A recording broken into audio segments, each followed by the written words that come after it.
পেরোলেও খুনিদের শনাক্ত কিংবা হত্যার মোটিভ জানাতে পারেনি পুলিশ। এ পর্যন্ত সন্দেহভাজন হিসেবে অনেককে গ্রেফতার করা হলেও হত্যায় তাদের জড়িত থাকার প্রমাণ মেলেনি। এখনো খুনিরা ধরা না পড়ায় ক্ষোভ জানিয়েছেন এলাকাবাসী। গাইবান্ধা প্রতিনিধি আফরোজা নুনার রিপোর্ট, জানাচ্ছেন রাশেদুল আলম রাসেল।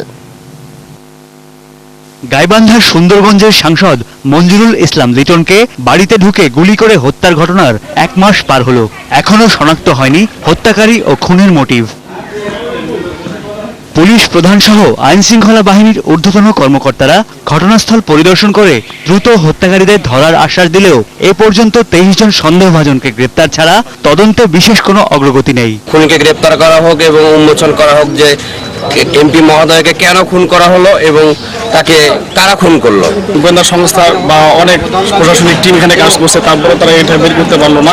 আসলে কেন বের করতে পারতেছে না, এই বিষয়টা নিয়ে আমরা নিজেরাই শঙ্কিত। নিরাপত্তার শঙ্কায় লিটনের পরিবার বাড়ি ছেড়ে ঢাকায় অবস্থান করছেন। তদন্তের ধীরগতি নিয়ে ক্ষোভ জানিয়েছেন স্বজনরা, ক্ষুব্ধ এলাকাবাসীও। তার পরিবারের নিরাপত্তার কিভাবে আশা করি যে নিরাপত্তা দেবে, এই আতঙ্কে তারাও এখান থেকে ঢাকা চলে গেছে। বিচার চাচ্ছি, আমরা সঠিক বিচারটা চাচ্ছি। বিচারটা না পাওয়ার কারণে তো আমরা আসলে খুব হতাশ।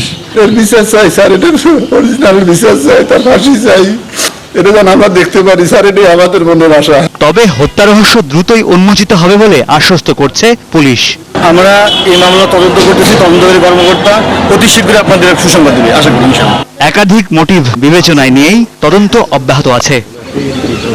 Desk report, 21 television.